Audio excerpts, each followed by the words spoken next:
Hi readers, welcome to Novels with Nat. Today I'm going to do my 10 before the end video. These are the 10 books that I would really like to read before the end of 2025.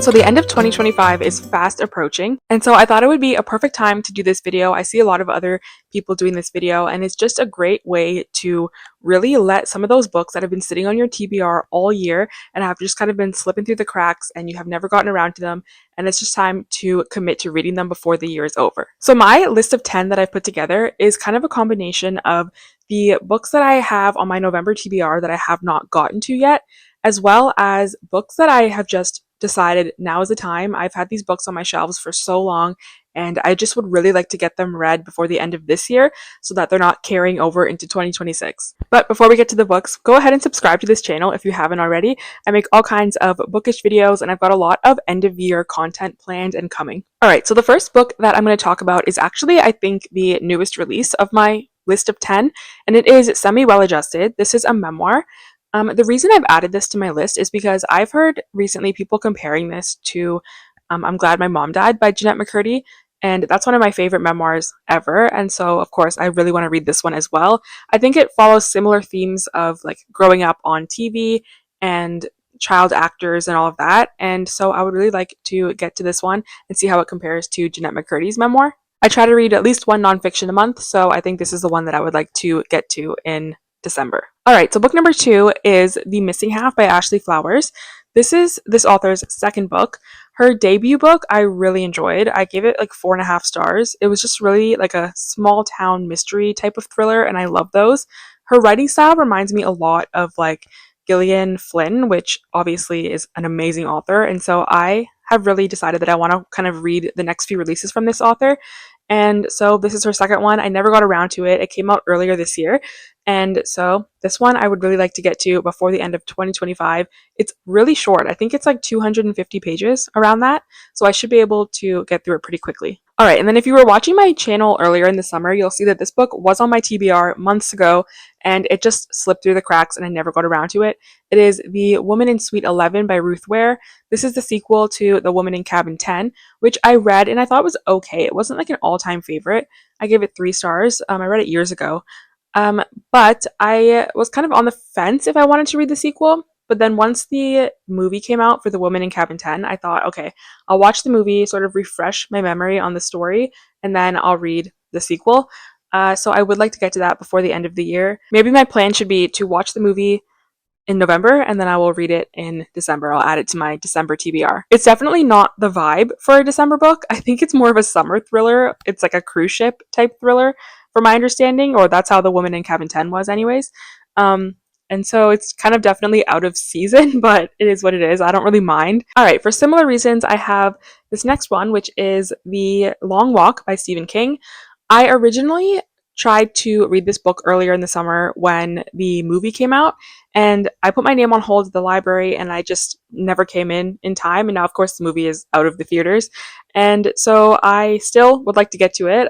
My hold came in from the library, and so I want to read this one before the end of the year and then also watch the movie. Alright, these next two were actually on my TBR for November.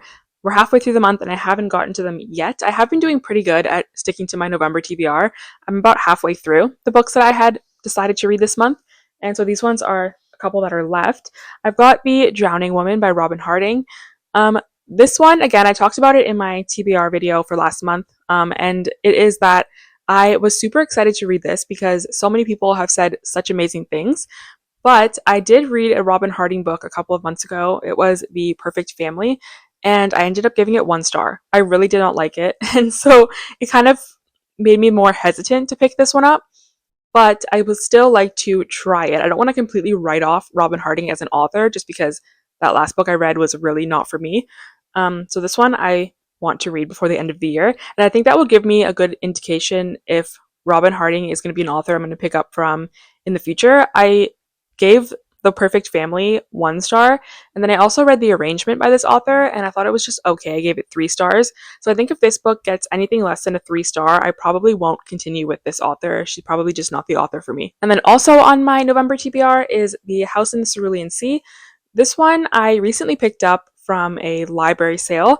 I've got a haul video that's either been posted or will be posted after this, and I picked it up there for a couple of dollars. So I would really like to get to this. I know everyone has already read this book. It was really popular when it came out, and I just never read it. I am not much of a fantasy reader, and I think because this is classified as fantasy, I kind of shied away from it. But the more I read and the more I think about it, I do enjoy fantasy. I think I just enjoy not so much like epic fantasy and epic world building and all of that. I just prefer more like a simple, cozy type of fantasy that's not like a 10 book series with like 1,000 characters and different worlds to understand. Like just something scaled back that's a little bit more grounded in reality, but still obviously with like the fantasy elements. And so I'm thinking that will be what this one is going to be like. We'll see. But I'm very intrigued by it, and I also am obsessed with the cover. It is so colorful and so fun. I really want to get to this one. All right, this next book I chose is When the Lights Go Out by Mary Kubica. This is one of my favorite thriller authors, and I decided to choose this book because I have read every other book by Mary Kubica, and this is the last one that I have to read to finish her backlist. And so I would really like to finish her backlist this year because she does have a new release coming out next year, and so I would like to keep completely up to date with her releases, and so I am going to finish this one out this year. The reason I've kind of saved this one for last, or I haven't been super intrigued to pick it up, is because I have heard pretty poor reviews about it. And also the rating on Goodreads is pretty low.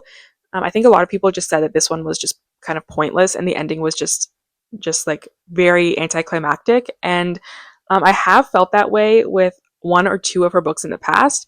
But I still want to finish her backlist, so I will read it. A couple of her books have been like all-time favorites. Like Local Woman Missing is one of my favorite thrillers. I think it was just such a fun, well-plotted mystery with so many red herrings. It just really keeps you guessing. And I just love that book. And so I do want to read this one and just finish all of her books. Even if I don't love it, I still would like to complete it. All right, now, earlier in the year, I decided that I wanted to read the Hunger Games series.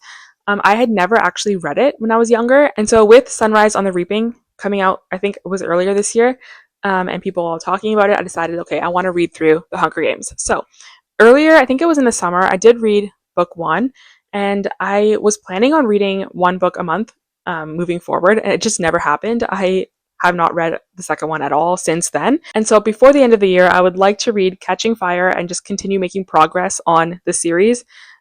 So this is going to be 100%, this has to be read before the end of the year. And I think I'm just always so focused on like new releases or books that are more recent, that like books like this that I really do want to read, but just were published years ago, just kind of end up sitting there and I'm like, oh, I'll get to them eventually, but I just need to do it. And it's before the end of the year, this is going to be read. So hopefully this will hold me accountable that if in my wrap up at the end of the year, this book is not on it, I'm going to be really upset with myself. All right, two more books to talk about. I am mainly a thriller reader. If you've been watching these videos, you'll know that. But recently I've been really into different genres and kind of more like literary fiction, a little bit of sci-fi, fantasy. Like I've been kind of dabbling a lot more than I usually do. And so I've been including a few different genres on this list, ones that I usually end up just kind of pushing off, but I would really like to read Daisy Jones and the Six. I think Taylor Jenkins Reid is my favorite author for non-thriller books, like outside of the thriller genre. I've only read two of her books so far, but I can just tell that all of her books are going to be amazing.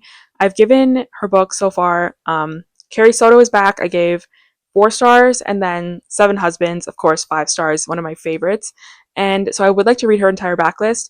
This one, I, again, have been putting off just because I know that it is a TV series, and I tend to sometimes put off books that have TV series because I like want to make sure that I've got the time to sit down and watch the show after the book is done.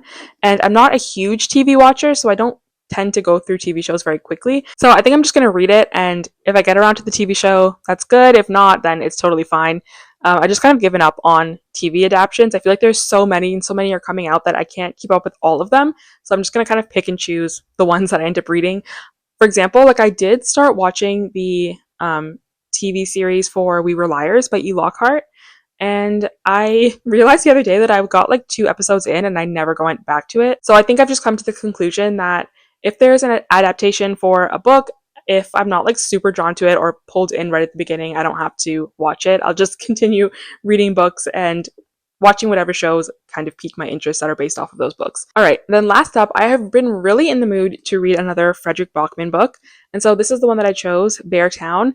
Again, this one I've kind of been putting off because it is a part of a series and a pretty long one. The second book, Us Against You, I think it's called, is not too long, but The Winners, I think I'm not sure if you can see it, but it's a pretty chunky book on my shelf over there. And I've been putting off this series because I'm like, okay, that's going to be a bit of a commitment, but I just really need to read it. And I've been really craving to read another Frederick Bachman. I just love his writing. And so I think this is the one I want to go with. Also, where I live, we just had a massive snowfall. So it's very snowy already in the middle of November. And so I think this will just be the perfect read to pick up pretty soon. All right, so those are the 10 books that I really, really would like to prioritize before the end of 2025.